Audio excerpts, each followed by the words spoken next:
Bismillah ar-Rahman ar-Rahim. The Director General ISPR just spoke about the details of the operation and how Afghanistan indulged in unprovoked attacks towards Pakistan, which were responded to in a very effective manner. And not only were the attackers neutralized, but they fled, leaving behind their arms and dead bodies of their comrades. And as already displayed, that various posts have been captured by Pakistan. And the nexus between terrorists and the Afghan Taliban regime is now as clear as daylight. We had been saying time and time again that there is a nexus between the suicide attacks, the terrorist attacks that are being carried out in Pakistan, that Afghan soil is being used. Afghanistan is resorting to training of these terrorists and facilitation of all kinds to these terrorists who come into Pakistan and they kill innocent civilians, they kill our security personnel, officers and jawans of the armed forces. We recently saw two attacks in the capital, where an attack was carried out at a Shiite mosque and Imam Barga. An attack was carried out at the district courts. And we recently saw the martyrdom of Lieutenant Colonel Gulfaraz Ahmed. The Afghan soil is not only used, but the Afghan Taliban regime is totally aligned with these terrorists, and they are fully backing these terrorists. So the DGISPR gave insight into the operation and into the response that Pakistan has given befittingly. I want to shed light today on three aspects of the Afghan Taliban regime. Number one, that it is a government based on repression. It tries to subdue women, minorities, children, and it has usurped the basic rights of the citizens of Afghanistan. And hence, I will term it as an illegitimate regime, which has no backing of its people, which is totally against the idea of any kind of rights being afforded to the people of Afghanistan. And in fact, it is now taking away their basic rights. So a government which is based on repression, it oppresses the people.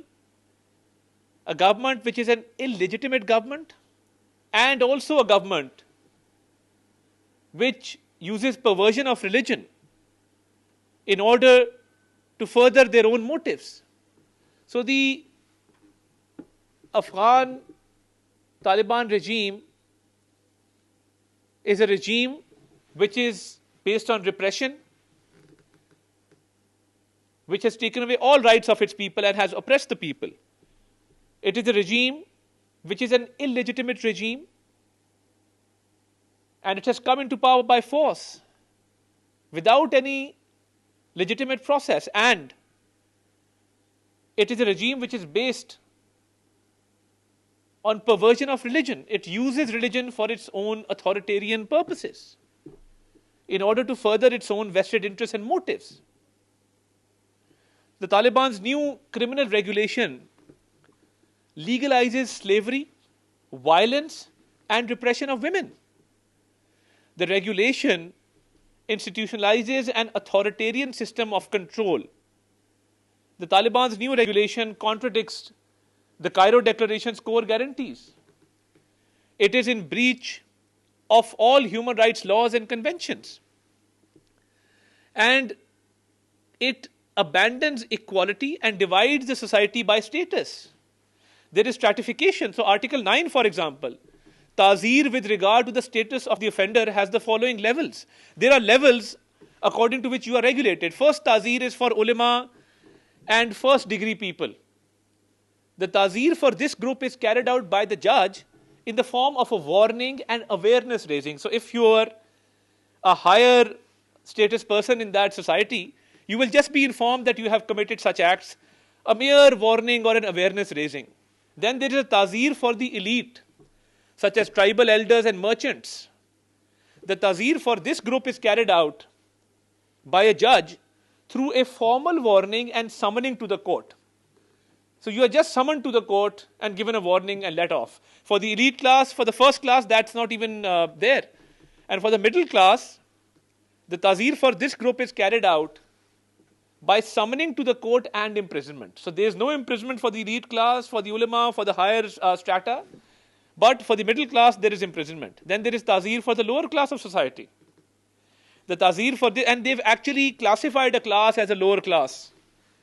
The ta'zeer for this group is carried out through threats and beating. However, if it reaches its maximum number, then they resort to other measures. So there is a classification according to class. There is stratification of law, that you will be treated according to your social standing and status in society. Now, this is contradictory with the basic Islamic principles of equality and dignity. Now, Article 9 of the Taliban's new regulation establishes a punishment regime explicitly based on social status, dividing the society into religious scholars, elites, middle class, and those designated as lower class, with harsher penalties imposed on them. So I think this is, as I said, that Afghan Taliban regime is based on a system of repression, a system which oppresses the people, uses the religion through their own interpretation against the basic beliefs of Islam. They use perversion of religion and to further their illegitimate causes and to strengthen their illegitimate regime. Now, Article 15, for example, now it compounds these violations by explicitly recognizing individuals as free or enslaved. There is a process of slavery, treating enslavement as a lawful status within the criminal justice system. This directly violates, again, the Cairo Declaration's categorical rejection of slavery. And it also contradicts contemporary Islamic scholarly consensus. Now, they have made a system of slavery which they use for their own purposes, of the principles of international human rights, of Islamic law, and of very, very basic rights of people. Now, for example, violence against women. There is no law that regulates this. Violence against women has not been regulated or brought under any law. So they basically impose a duty upon people to prevent a vice and to take law in their own hands. So this is vigilante justice which is allowed.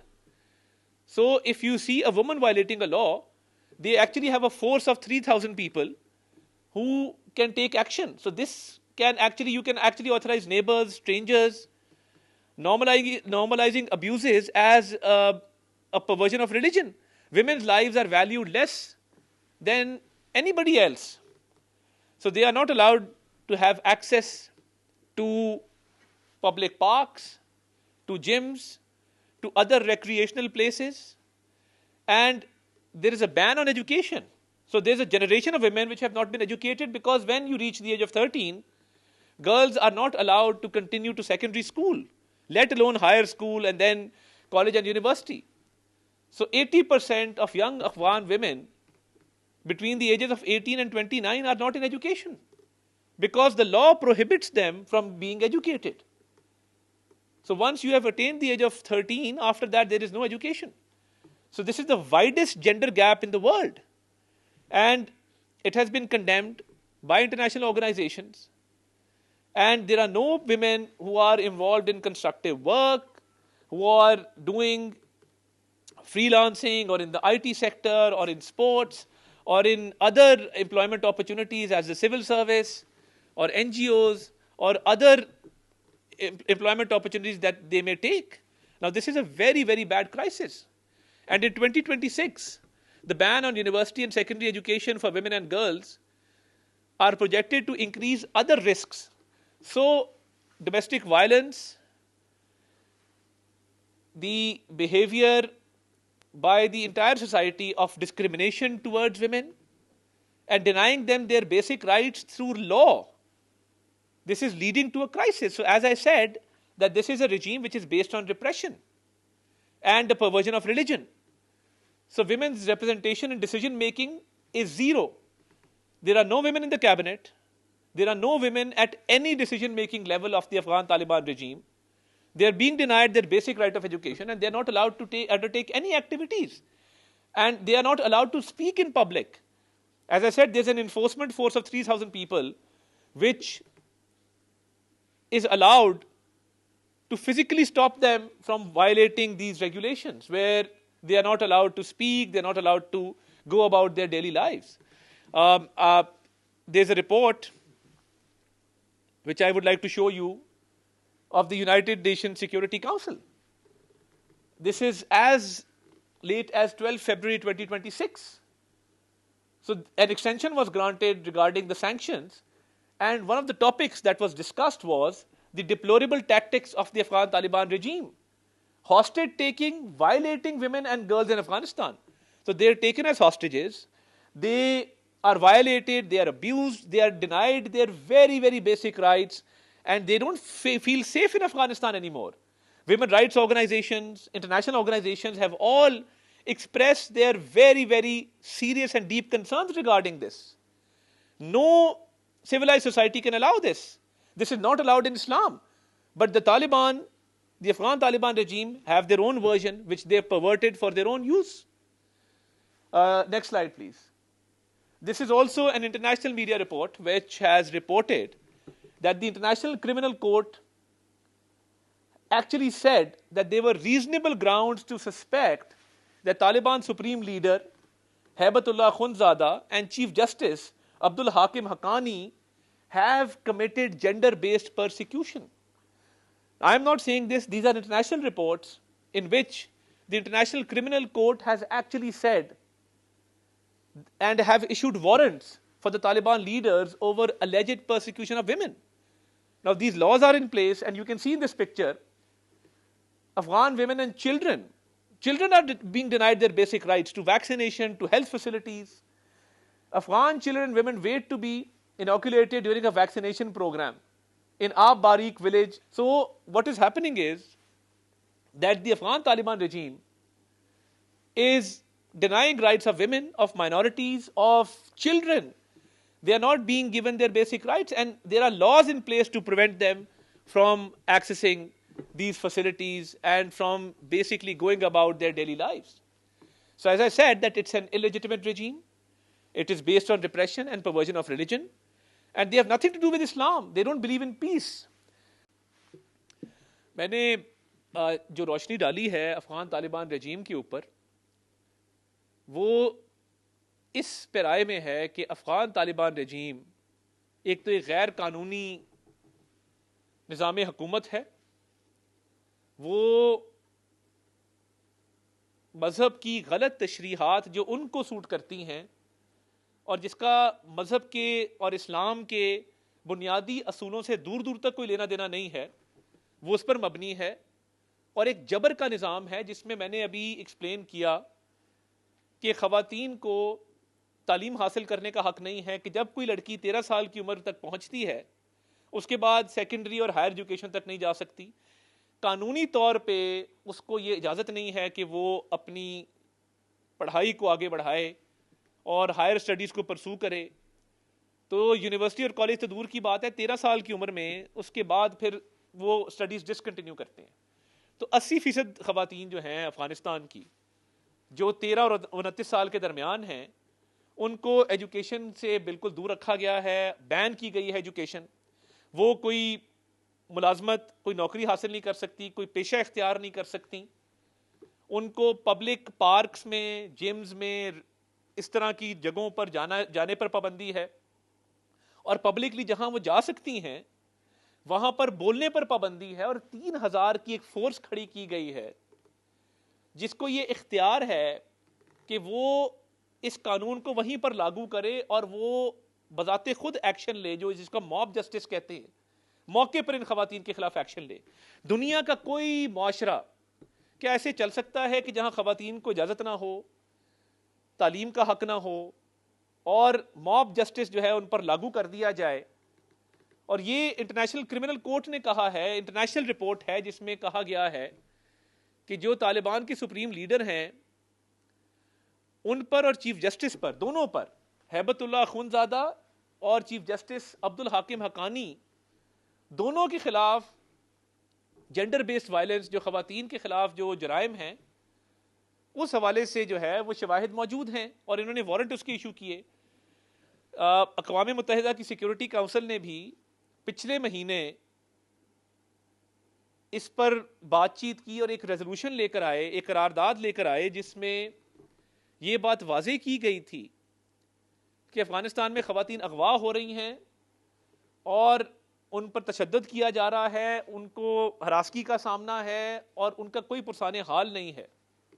اور اب جو قوانین سامنے آئے ہیں، جو تعزیرات میں نے پڑھی ہیں، اور اس کو باقاعدہ طور پہ افغان طالبان رجیم نے نہ صرف لاگو کیا ہے بلکہ اب یہ باقاعدہ طور پہ پورے افغانستان کے اندر اس پر عمل درآمد کو یقینی وہ بنا رہے ہیں، وہ یہ ہے کہ ان کی مختلف جو کلاسز ہیں ان کے لیے مختلف قوانین ہیں۔ آرٹیکل 9 کہتا ہے اس ریگولیشن کا کہ اگر آپ ہائر سوسائٹی سے ہیں، آپ وہاں پہ عالم ہیں اور جو ان کی اپنی ایک اسلام کے مطابق آپ اس مرتبے پر فائز ہیں، تو آپ کی اگر آپ قانون کی خلاف ورزی کرتے ہیں تو آپ کو بتایا جائے گا صرف کہ آپ نے قانون کی خلاف ورزی کی، اور اس پر بس آپ کو آگاہی دی جائے گی۔ پھر جو ایلیٹ کلاس ہے، ایلیٹ کلاس کے لیے اس قانون کے تحت صرف کورٹ بلا کے بتایا جائے گا کہ آپ نے ایک قانون کی خلاف ورزی کی ہے۔ پھر مڈل کلاس ہے جس کے لیے یہ ریگولیشن کہتا ہے کہ قانون کے مطابق مڈل کلاس کو بلا کے تو قید بھی کیا جائے گا قانون کی خلاف ورزی پر، یعنی اپر کلاس کو کچھ نہیں کہا جا رہا، مڈل کلاس کو وہ قید کرنے کے بھی انہوں نے قانون بنا دیا ہے۔ اور جو لوور کلاس، ایک لوور کلاس بھی بنائی ہے، آپ اندازہ کریں کہ یہ کس قسم کی انہوں نے جبر اور ظلم کا نظام وہاں وضع کیا ہے، اور یہ کس قسم کا نظام ہے کہ جس کے تحت ایک کلاس کو لوور کلاس کہا گیا ہے اور وہ قانون کی خلاف ورزی کرے تو اس کو مارا پیٹا جا سکتا ہے۔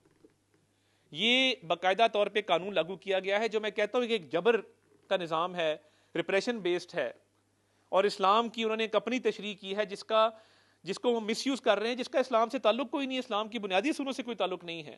تو یہ تو غیر انسانی رویے ہیں ان کے، جو بین الاقوامی قوانین کی بھی خلاف ورزی کرتے ہیں، جو اسلام کے بنیادی اصولوں کی بھی خلاف ورزی کرتے ہیں، اور جن کا کسی بھی مہذب معاشرے میں اجازت دی ہی نہیں جا سکتی۔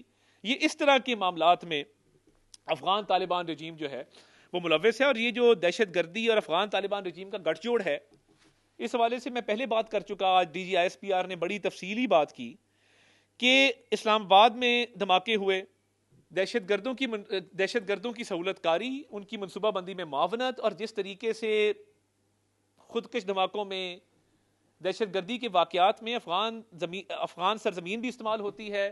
افغان طالبان رجیم جو ہے وہ مکمل طور پر دہشت گردوں کی پشت پناہی بھی کرتی ہے، اور جب کل رات کو انہوں نے پاکستان کی طرف میلی آنکھ سے دیکھا تو اس کا بھرپور جواب دیا گیا ہے، اور نہ صرف ملک کا دفاع کیا گیا بلکہ جب مؤثر جواب افواج پاکستان نے دیا تو یہ اپنا ساز و سامان چھوڑ کے بھاگے، لاشیں چھوڑ کے بھاگے۔ بہت ساری پوسٹ آپ نے دیکھا پاکستان نے کیپچر کی۔ تو بات یہ ہے کہ یہ نہ تو یہ کسی قانون میں بلیو کرتے ہیں، نہ یہ کسی مذہب میں بلیو کرتے ہیں، نہ اسلام سے ان کا کوئی لینا دینا ہے، اور یہ ایک ایسی رجیم ہے جو صرف اور صرف اپنے مفادات کے ارد گرد گھوم رہی ہے، اور اس کی خاطر یہ اس طرح کے قوانین بناتے ہیں جس میں خواتین، بچوں اور اقلیتوں کو یہ نشانہ بناتے ہیں، اور ان کو ان کے بنیادی بالکل جو بیسک رائٹس ہوتے ہیں وہ بھی ایکسرسائز کرنے کی اجازت نہیں ہے۔ اور جیسے میں نے اس کی تفصیلات آپ کو بتائی، تو یہ ایک ایسی رجیم ہے جو نہ صرف غیر قانونی ہے بلکہ اس کے ساتھ ساتھ جبر پر مبنی ہے، اور مذہب کی غلط تشریح جو انہوں نے خود بنائی ہے اس پر مبنی ہے، اور ان کا کوئی حق نہیں ہے کہ یہ وہاں کے لوگوں پر یہ جبر کریں، اور لوگ بھی وہ ہر طبقے سے تعلق رکھنے والے جو لوگ ہیں وہ ان کے ساتھ نہیں ہیں، وہ ان کی نظریات کے خلاف ہیں، ان کی سوچ کے خلاف ہیں، اور وہ ان کی کسی قسم کی بھی حمایت میں یقین نہیں رکھتے. اور میں یہ سمجھتا ہوں کہ پاکستان نے جو بھرپور ان کو جواب دیا ہے وہ پاکستان کا ایک حق تھا، اور انشاءاللہ تعالیٰ دہشت گردی کا اور اس سوچ کا ہم مقابلہ کرتے رہیں گے.